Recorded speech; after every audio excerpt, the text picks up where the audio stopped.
नमस्कार, आप सभी दर्शकों का लाइव इंडिया हर पल के खास कार्यक्रम में स्वागत है। और आज हम बात करेंगे झारखंड के गिरिडीह लोकसभा सीट की। और इस गिरिडीह लोकसभा सीट का क्या कुछ सफर रहा है वो आज हमारे दर्शकों को हम बताएंगे। झारखंड राज्य के गिरिडीह लोकसभा का गठन संयुक्त बिहार में 1957 में हुआ था। यहाँ देश में हुए दूसरे लोकसभा चुनाव के दौरान पहली बार लोकसभा चुनाव हुए थे। 1957 में हुए पहले लोकसभा चुनाव में गिरिडीह लोकसभा सीट से छोटा नागपुर संथाल परगना जनता पार्टी काबिज हुई थी और जीत हासिल की थी। आपको बता दें कि छोटा नागपुर संथाल परगना जनता पार्टी को कुल 51.3% वोट मिले थे, जबकि भारतीय राष्ट्रीय कांग्रेस को यहाँ पर 30.9% वोट मिले थे। वहीं अगर हम बात करेंगे कम्युनिस्ट पार्टी की, तो यहाँ पर कम्युनिस्ट पार्टी ऑफ इंडिया को यहाँ पर 11.4% मत प्राप्त हुए थे। 1962 में ठाकुर ने यहाँ पर जीत दर्ज की थी और 1962 में हुए लोकसभा चुनाव में गिरिडीह से स्वतंत्र पार्टी से ठाकुर बटेश्वर सिंह जो है उन्होंने यहाँ पर जीत हासिल की थी। उन्होंने कुल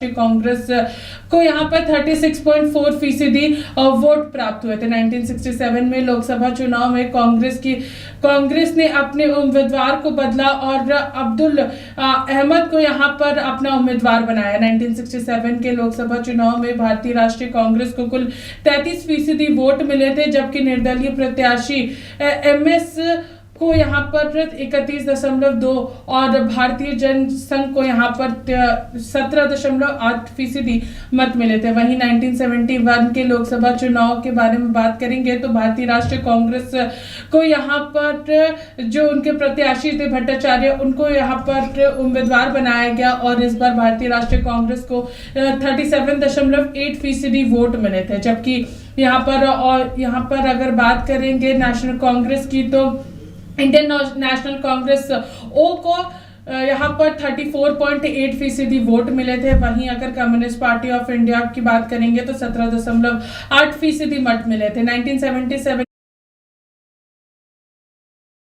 जीत दर्ज की थी। भारतीय लोक दल के रामदास सिंह को 56.4% वोट मिले थे, जबकि भारतीय राष्ट्रीय कांग्रेस को 29.5% वोट मिले थे। 1980 में हुए लोकसभा चुनाव में कांग्रेस पार्टी के कद्दावर नेता, बिहार के 21वें मुख्यमंत्री और भारतीय राष्ट्रीय कांग्रेस के झारखंड बिहार संयुक्त के प्रदेश प्रभारी रहे यहाँ पर ब्रजेश प्रसाद दुबे जो थे, उन्होंने यहाँ पर जीत दर्ज की थी। उन्हें 34.4% वोट मिले थे, जबकि जनता पार्टी के रामदास सिंह को 35.9% वोट मिले थे। निर्दलीय के तौर पर उन्होंने चुनाव लड़ा था। विनोद बिहारी महतो को 18.4% वोट मिले थे। वहीं अगर 1984 की बात करेंगे तो इंदिरा गांधी की हत्या के बाद हुए लोकसभा चुनाव में पूरे देश में यहाँ पर सहानुभूति लहर देखने को मिली, जिसमें एक बार फिर से भारतीय राष्ट्रीय कांग्रेस ने यहां से जीत दर्ज की, लेकिन इस बार भारतीय राष्ट्रीय कांग्रेस ने अपने उम्मीदवार को बदल दिया।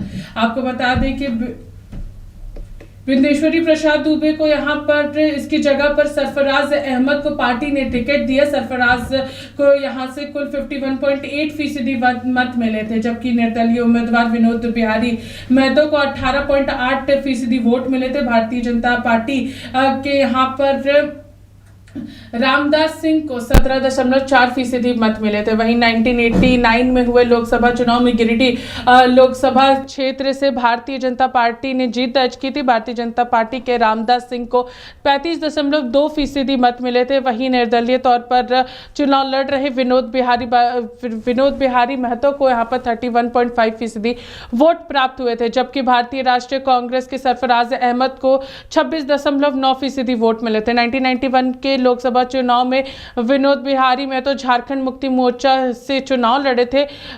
इससे पहले विनोद बिहारी महतो लगातार इस सीट पर निर्दलीय उम्मीदवार के तौर पर चुनाव लड़ रहे थे और दूसरे स्थान पर रहते आ रहे थे। आपको बता दें कि इस बार झारखंड मुक्ति मोर्चा ने 1991 में विनोद बिहारी महतो को अपना उम्मीदवार बनाया और उन्हें कुल 47.2% वोट मिले थे। जबकि अगर हम बात करेंगे यहाँ पर भारतीय जनता पार्टी के रामदास सिंह को, तो यहाँ पर उन्हें 31.02% मत मिले थे। वहीं भारतीय राष्ट्रीय कांग्रेस के सरफराज अहमद को 15.9% वोट मिले थे। 1966 के लोकसभा चुनाव में एक बार फिर से भारतीय जनता पार्टी ने जीत दर्ज की थी। इस बार भारतीय जनता पार्टी की ओर से यहाँ पर रविंद्र कुमार पांडे को अपना उम्मीदवार बनाया गया था। भारतीय जनता पार्टी को 1996 के लोकसभा चुनाव में गिरिडीह लोकसभा से 29.8% मत मिले थे, जबकि जनता दल को यहां पर 20.7% वोट मिले थे। झारखंड मुक्ति मोर्चा को यहाँ पर 16.3 वोट मिले थे। वहीं भारतीय राष्ट्रीय कांग्रेस को 13.7% वोट मिले में गिरिडीह लोकसभा क्षेत्र से रविंद्र पांडे को दूसरी बार लोकसभा सीट के में जीत उन्होंने दर्ज किया था। वहीं आपको बता दें कि भारतीय जनता पार्टी को 1998 में 44.7% वोट मिले थे, जबकि भारतीय राष्ट्रीय कांग्रेस के राजेंद्र प्रसाद सिंह को 34% वोट मिले थे।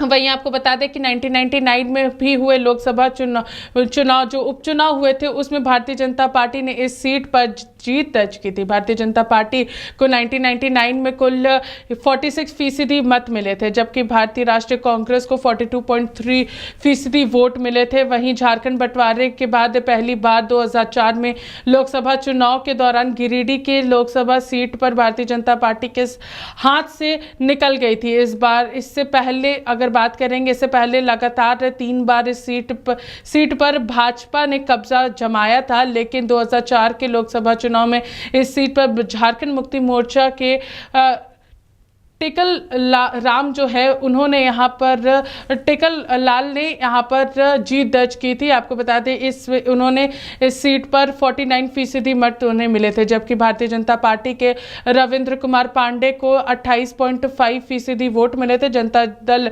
यूनाइटेड को यहाँ पर 11.4% वोट मिले थे।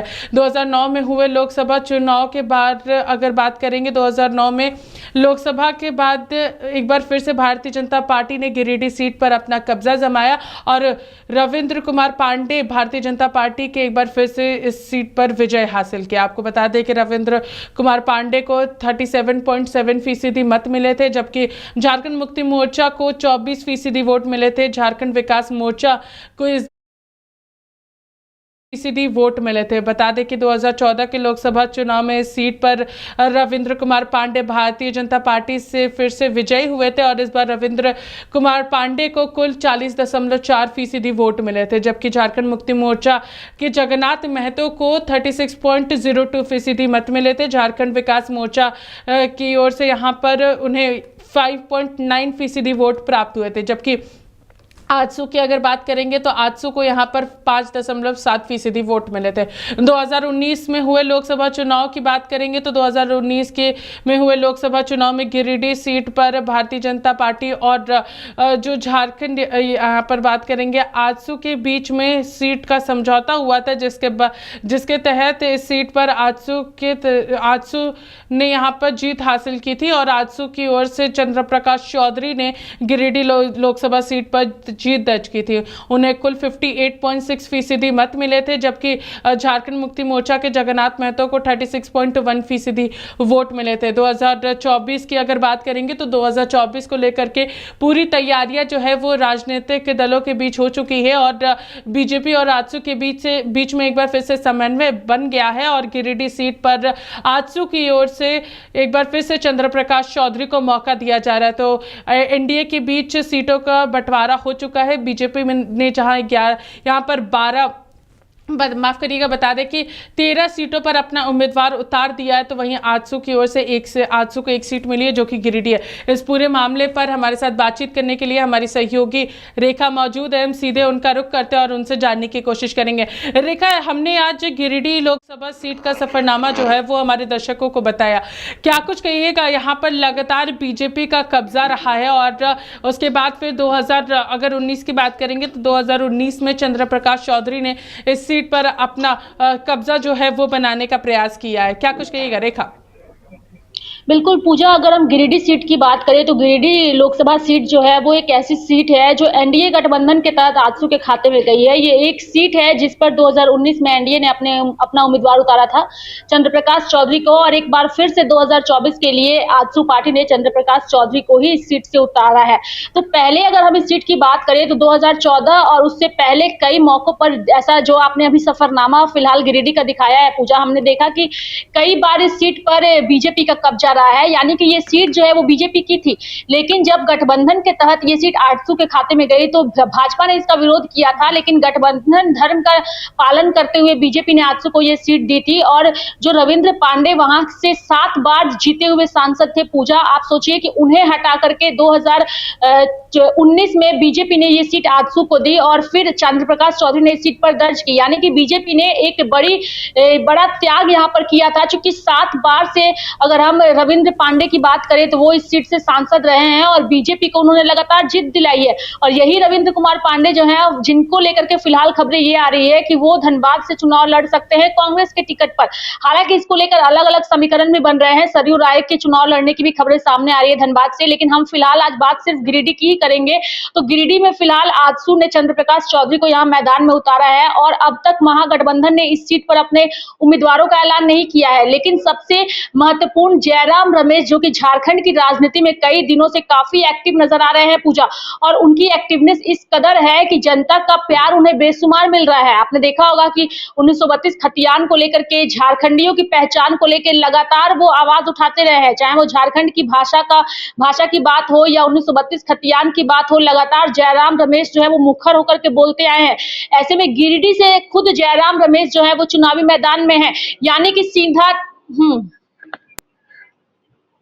की ओर से यहाँ पर जयराम महतो जो है वो यहाँ पर पूरी तरीके से अपनी आवाज़ को बुलंद करते हुए आ रहे हैं। और आपने यहाँ पर जयराम महतो का जिक्र किया है, तो जयराम महतो उस समय से काफ़ी ज़्यादा चर्चा में आए थे। हम हमारे दर्शकों को बता दें कि यहाँ पर जयराम महतो उस समय से यहाँ पर सबसे ज़्यादा चर्चा में आया जब उन्होंने 1932 खतियान का जिक्र किया, जब उन्होंने झारखंड की भाषा को यहाँ पर सबसे ज़्यादा इम्प्लीमेंट करने की बात कही, नियोजन नीति को लेकर के उन्होंने आवाज़ उठाई थी, उसके बाद से वो काफ़ी चर्चा में है। जहाँ रेखा, आप अपनी बात को पूरी करें। यहाँ पर जयराम महतो जो है वो यहाँ पर चुनाव लड़ने की तैयारी बिल्कुल जयराम महतो जो है वो खुद यहाँ से कैंडिडेट है और लगातार उनकी जनसभाएं हो रही हैं।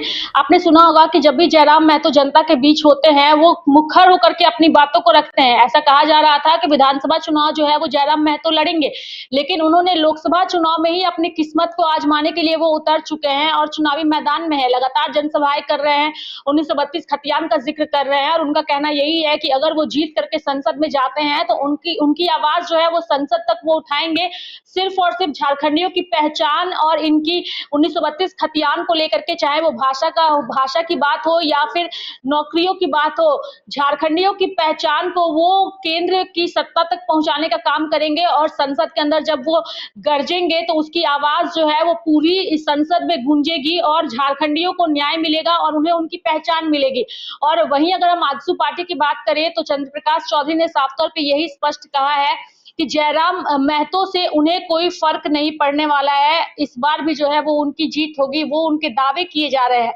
हालांकि इन दावों का रिजल्ट जो है वो 4 जून को ही आएगा पूजा, लेकिन जो समीकरण है वो एक बार हम अपने दर्शकों को बताना चाहेंगे कि अगर 2014 और 2019 की अगर हम बात करें तो वोट का परसेंटेज जो है वो गिरिडीह में क्या कुछ रहा है। अगर हम 2014 की बात करें पूजा तो वहां से रविंद्र कुमार पांडे जो है उन्होंने बीजेपी के टिकट पर चुनाव लड़ा था और जीत हासिल की थी, और विजेता पार्टी का जो वोट परसेंटेज उस वक्त था 40.4% था पूजा, यानी कि जीत का अंतर जो था वो 4.2% था।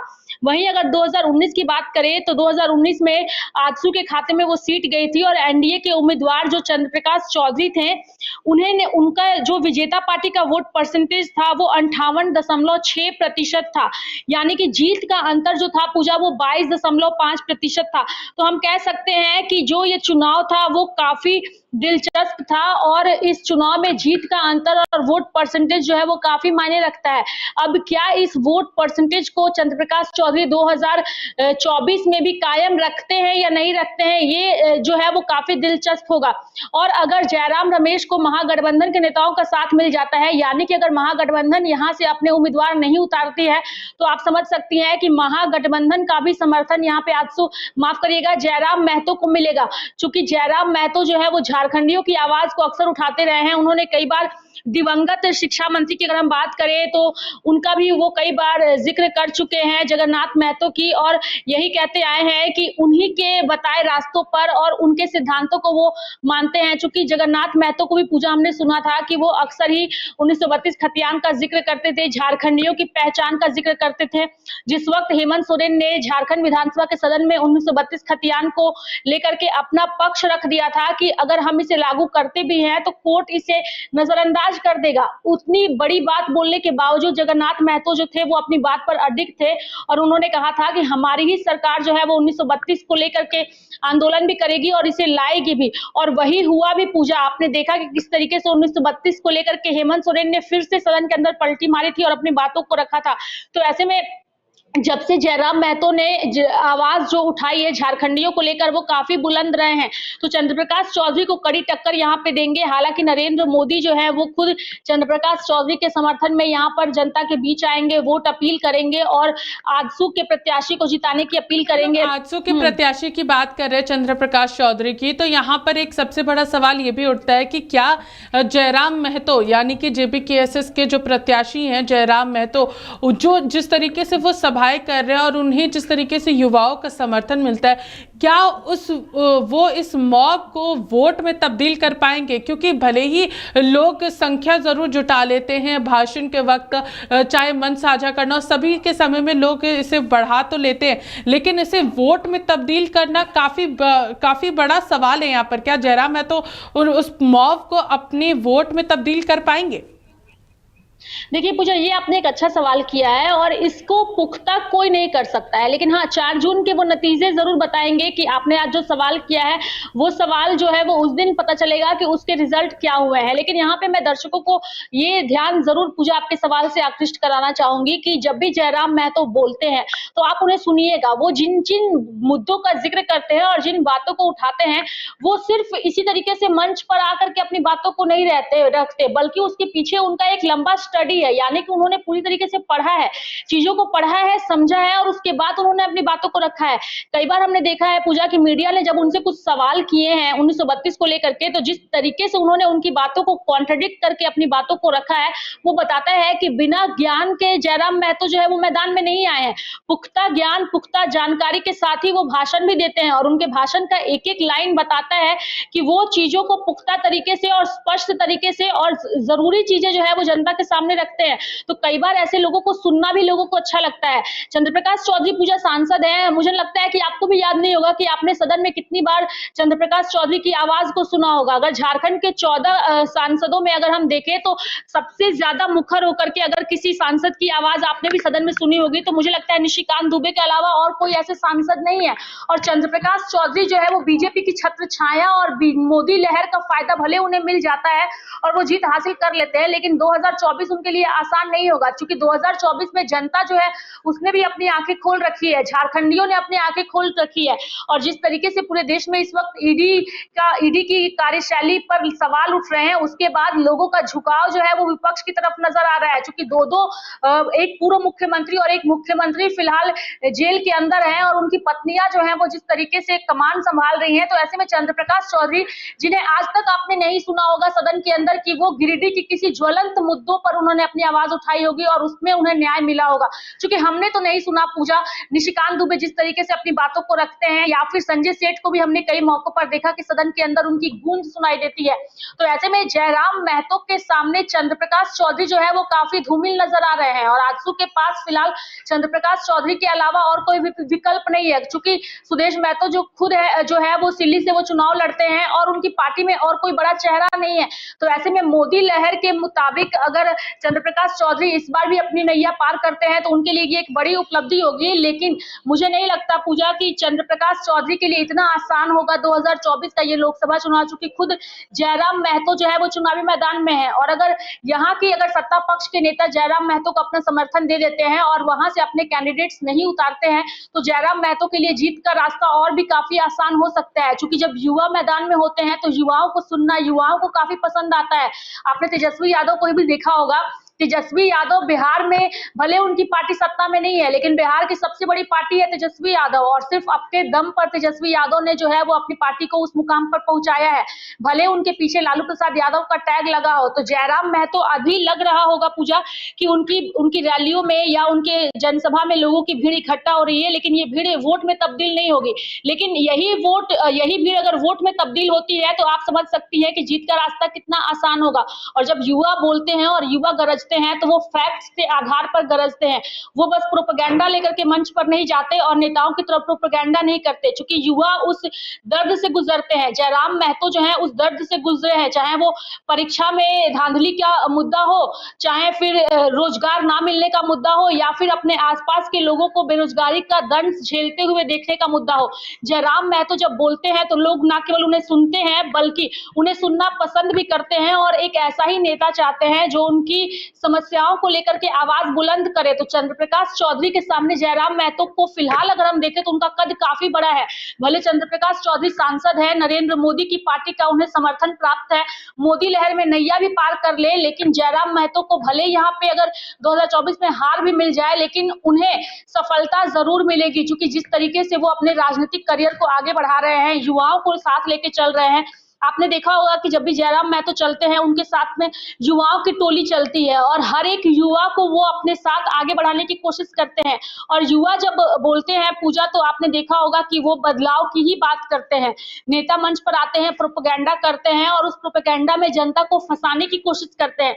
लेकिन जयराम महतो का एक ही मुद्दा है, 1932 का खतियान, चाहे वो झारखंड से हो या फिर केंद्र से हो, तो उनका एक ही मुद्दा है कि झारखंड को उस स्तर तक पहुंचाना है जिस स्तर तक आज तक झारखंड को नहीं पहुंचाया जा सका। झारखंड जो है वो अपनी प्राकृतिक संपदा, हरियाली और यहाँ की खनिज संपदा के लिए जानी जाती है। एक समृद्ध राज्य है, काफी अच्छा राज्य है, लेकिन यहाँ पे जो भी लोग सत्ता में आए, जयराम महतो का यही कहना है कि उन्होंने झारखंड को सिर्फ लूटा ही है। तो झारखंड को बचाने के लिए अब युवाओं को आगे आना पड़ेगा और उन पीढ़ियों को आगे आना पड़ेगा जिन्होंने झारखंड की इस पूरी संपदा के बारे में विस्तृत तरीके से पढ़ाई की। और जयराम महतो ये बातें खुद कहते हैं पूजा। जी रेखा, जरूर आपने सही कहा, युवा जब जब बोला है तो उसका असर जरूर देखने को मिला है। और इस बार जयराम महतो जो है वो खुद सीट से चुनाव लड़ने वाले हैं और उन्होंने अपनी किस्मत जो है वो लोकसभा सीट से यहाँ पर आजमाने की कोशिश की है। रेखा, हम जरूर चाहेंगे कि आप उस समीकरण को भी बताएं। अगर हम लोग गिरिडीह लोकसभा सीट की बात करेंगे तो गिरिडीह लोकसभा सीट के अंतर्गत 6 विधानसभा सीटें आती है, जिसमें से 3 जो है वो जेएमएम के खाते में विधानसभा सीटें हैं। तो वहीं दूसरी ओर कांग्रेस के पास 1 सीट है, आजसू के पास 1 सीट है और बीजेपी के पास 1 सीट है। तो इस समीकरण को जरूर समझाने की कोशिश करें, क्योंकि कांग्रेस के पास जहां यहाँ पर बेरमो सीट है तो वहीं बागमारा सीट जो है वो बीजेपी के पास है। डुल्लू महतो वहां से विधायक है। और बेरमो की अगर बात करेंगे तो बेरमो से कुमार जयमंगल उर्फ अनूप सिंह जो है वो विधायक है। अगर हम लोग टुंडी की बात करेंगे रेखा, तो टुंडी से यहाँ पर मथुरा प्रसाद महतो जो है वो विधायक है। डुमरी से पूर्व शिक्षा मंत्री स्वर्गीय जगन्नाथ महतो विधायक हुआ करते थे और मंत्री भी थे, शिक्षा मंत्री। उनके निधन के बाद उनकी पत्नी बेबी देवी जो है वो वहां से चुनाव लड़ी और उपचुनाव में उन्होंने जीत हासिल की थी। तो जेएमएम के पास ये सीट भी आई। और वहीं अगर हम लोग बात करेंगे गिरिडीह की, तो गिरिडीह से खुद सुदिव्य कुमार सोनू विधायक है। तो इस समीकरण को भी जरूर हमारे दर्शकों को समझाइए रेखा। बिल्कुल पूजा, देखिए आपने जो अभी समीकरण बताया और आपने स्पष्ट कर दिया कि गिरिडीह के अंदर कितनी सीटें हैं और किन सीटों पर किस पार्टियों का दबदबा है, आपने चीजों को स्पष्ट कर दिया है। लेकिन यहाँ मैं आपको ध्यान आकृष्ट कराऊंगी कि गिरिडीह से भले ही जेएमएम पार्टी के विधायक यहाँ से जो है उन्होंने जीत दर्ज की है, जिनका नाम सुदिव्य कुमार सोनू है, जो कि गिरिडीह से विधायक है। डुमरी में जगन्नाथ महतो के निधन के बाद उनकी पत्नी बेबी देवी जो है वो वहां से जीत दर्ज की और वो फिलहाल मंत्री है, यानी कि ये दोनों सीटें जेएमएम के खाते में है। उसके बाद अगर हम गोमिया की बात करें तो लंबोदर महतो जो कि आजसू पार्टी से आते हैं, वो वहां के विधायक है। बिरमू कुमार जयमंगल उर्फ अनूप सिंह जो कि कांग्रेस के हैं, और टुंडी जो है वो मथुरा प्रसाद महतो, यानी कि ज्यादातर सीटें जो है वो जेएमएम के खाते में है और एक आध सीट जो है वो कांग्रेस के खाते में है। यानी कि स्पष्ट यहाँ पर पूजा ये नजर आ रहा है कि जेएमएम का कब्जा जो है वो ज्यादातर सीटों पर है, लेकिन उसके बावजूद गिरिडीह लोकसभा की सीट पर आजसू पार्टी ने जीत दर्ज की, यानी कि मोदी लहर जो है उसका खासा असर नजर आया।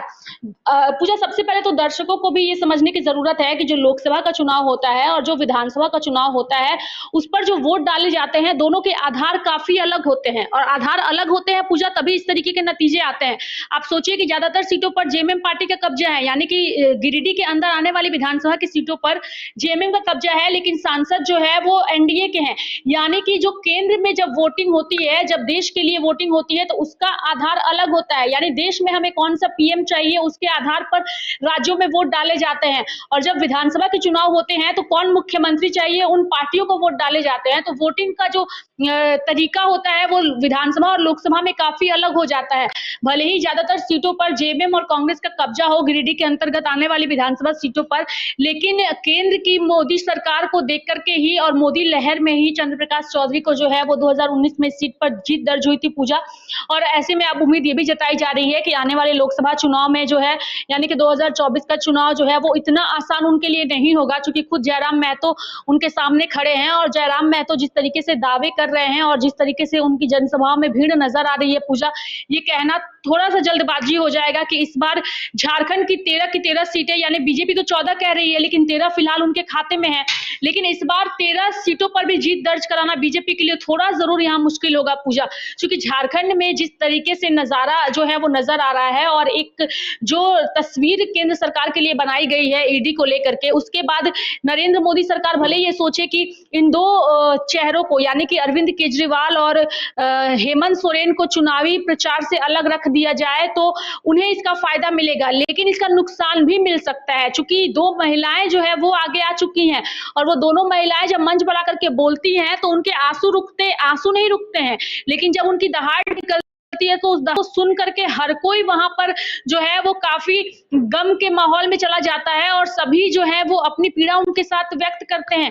तो रणनीति जब बनती है तो रणनीति दोनों आधार पर बननी चाहिए। मुख्यमंत्री दोनों ही राज्यों को, बड़े चेहरों को, दोनों ही पार्टी के बड़े चेहरे हैं, चाहे वो हेमंत सोरेन हो या अरविंद केजरीवाल हो, अगर ये चुनावी रैली में भाग नहीं लेते हैं और चुनावी रैली से दूर रहते हैं तो बीजेपी को ऐसा लगता है कि इसका फायदा उन्हें मिलेगा, हालांकि मिलेगा भी, लेकिन हाँ, इसका एक अलग पक्ष अगर हम देखें पूजा तो इसका नुकसान भी उन्हें मिलेगा। तो अगर हम गिरिडीह में भी देखें तो गिरिडीह में फिलहाल जो है मोदी लहर उतना कारगर यहाँ पर साबित नहीं होगा, क्योंकि जयराम महतो के पक्ष में पूरा का पूरा झारखंड जो है वो नजर आता है और उनकी सराहना भी होती है। आप उनके कोई भी वीडियोस देखिएगा पूजा, आपको समझ आएगा कि किस तरीके से यहाँ के युवा उन्हें अपना समर्थन देते हैं।